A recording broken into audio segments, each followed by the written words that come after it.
Hi everybody, this is Chris Groppi at Secrets of Home Theater and High Fidelity, where I'm a senior editor, and today I'm going to be telling you about the Gem Dandy record cleaning system, which I'm showing you right here. This is a very interesting record cleaner system that's very different from all the others, in that it's designed so that you completely wash off every last little bit of the record cleaning solution, which allows them to use a much stronger solution than a lot of the other systems where you're always going to have some residue of the cleaning liquid left on.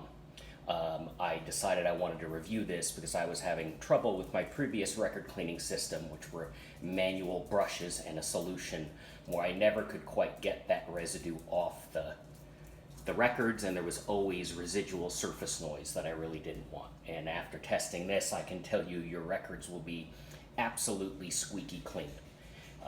So how's it work? Well, this little contraption here actually goes into your kitchen sink, and the record goes onto this spindle, and this other piece goes on in the record. I'll show you this in action later. It goes on like so, and then you screw this wing nut down, and those O-rings make a seal on the record to prevent any water from being able to get to your label. Then this goes into your sink. You'd have the record on it in the sink, and then it comes with this very powerful water jet, and there's an adapter to hook it up to either a hose tap or your sink. I actually have it hooked up to the water filter system for my ice maker, so that filtered water comes out. There's the little control to turn it on and off. And this very powerful jet of water held at an angle to the record is going to get in the grooves and really get out every last little bit of dirt.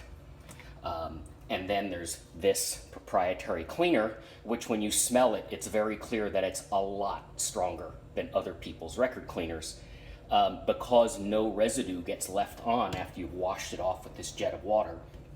Gem Dandy can get away with a much more powerful record cleaning solution.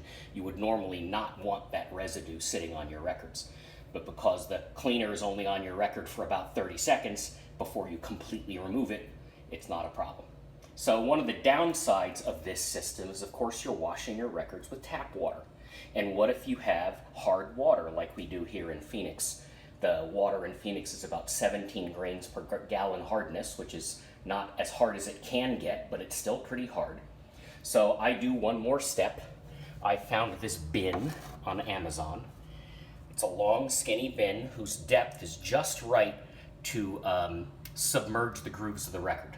I fill it with distilled water, and then the last step after I've washed the record, I take the record off the system, move it over here to the bin, and rinse it in the distilled water before drying it with a microfiber towel, very lightly. And then I let it air dry in a clean dish drying rack on the side of my sink here. So this mitigates the issue of having the hard water. By rinsing it in the distilled water, you get rid of any of that water hardness so it won't dry onto the record. And I did a little calculation. A 1% contamination of this water will happen only after you've washed about 30 records. So you don't have to worry about the rinse water getting hard to any degree that matters unless you're reusing this distilled water for many, many times. So one change I did, so that's a step that the directions don't recommend, and another step the directions don't recommend is this microfiber towel. I tried the recommended Gerber cloth diapers. They're very nice, they're very free of any contaminants, but they're just not very absorbent. And I found I was having to rub on the records quite a lot to get them dry. The microfiber towel doesn't have that problem. It almost instantly dries the record, and I'm willing to take the risk of the microfiber towel maybe not being quite as soft to get the records dry quickly and just not touch them very much. Okay, so now I have the phone on a stand and this record cleaner in a sink, and I'm going to put the record on. I have a nice, very dirty, used copy of a modern jazz quartet album, Patterns, and I know it's very easy to tell from the video, but it is not clean, not at all. So it goes onto the spindle like so, take your plate, put it on the front, and then screw on this nut. You can hold the other side, and this is on a ball bearing, so it spins very, very easily. And then we'll take the nozzle and be able to wash it. But step number one is to take the record cleaning solution and spray it onto the record, onto both sides. You want to completely cover the grooves. You can see it spray on there, and then I'm going to do the other side. You can't see that, but same sort of thing.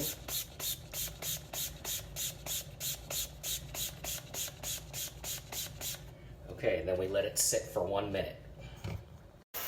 Okay, I've let it sit for 1 minute, and now I have the nozzle going. I've turned on the valve underneath the sink, and now we're going to actually wash the record. So the idea is you hold it at about a 30-degree angle from the record and go back and forth, completely cleaning off all of the old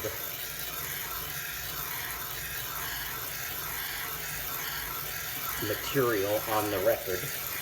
And what you're doing now is you're completely removing any of that detergent that got put on the record. So there's no risk of anything, any residue being left on your record other than anything that's in the water you're using to do this washing in the first place. Okay, I've removed the record from the spindle, and now I'm going to rinse it in the distilled water. So I just roll it in the distilled water here and get rid of any of that tap water residue that's on the groove surface to be sure that my hard water doesn't collect onto the record. And now I'll just take it out and gently dry it with the microfiber towel before putting it in the dish rack to dry. Okay, one more thing to discuss here now that we have a nice squeaky clean record, and I tell you this system really does get the records very, very clean in a way I've not heard from other reasonably priced record cleaning systems.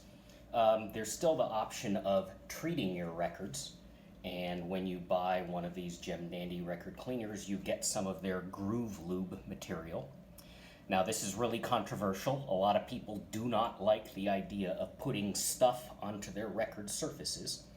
But I've tried this, and a good thing about this with the Gem Dandy system is the Gem Dandy system, the cleaner, the record cleaning machine, can completely remove every last trace of this stuff if you don't like it.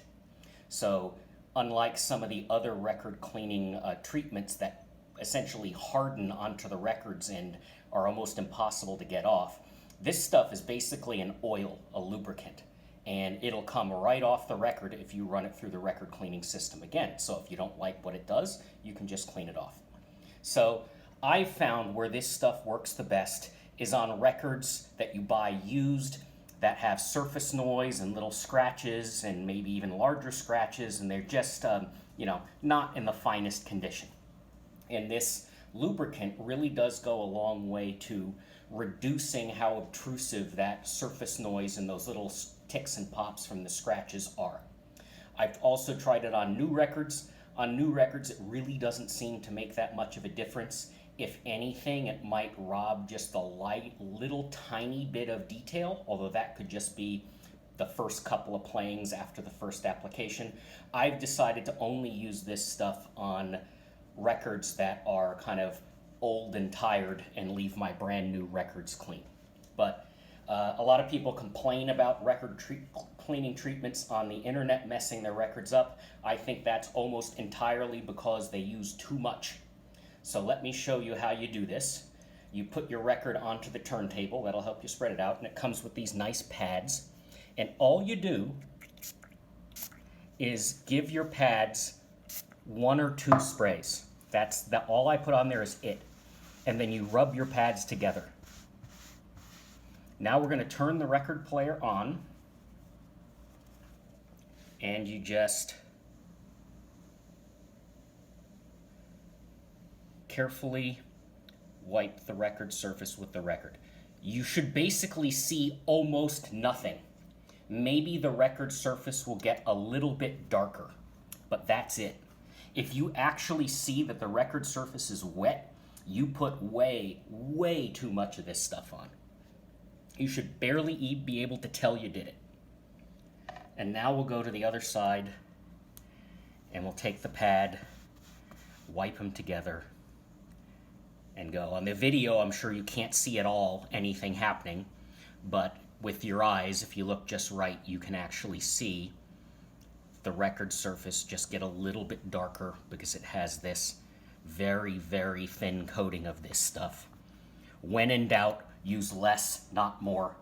The big problems people say they have with this, with the records surfaces getting blotched or the records sticking to the sleeve or anything like that, is guaranteed caused by using too much of this stuff.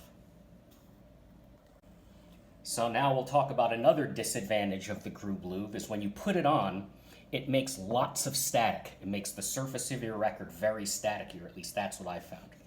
So I got myself a trusty Milty Zero Stat. These things really do work. They're used in chemistry labs around the world to get rid of static cling and powdered reagents. This is not a gimmick. These things actually do neutralize static by creating a stream of ions using a piezoelectric crystal inside when you squeeze the trigger, and it blows alternatingly when you pull and release the lever, a stream of positive and negative ions. And that's for real, it's not fake, it really does do it.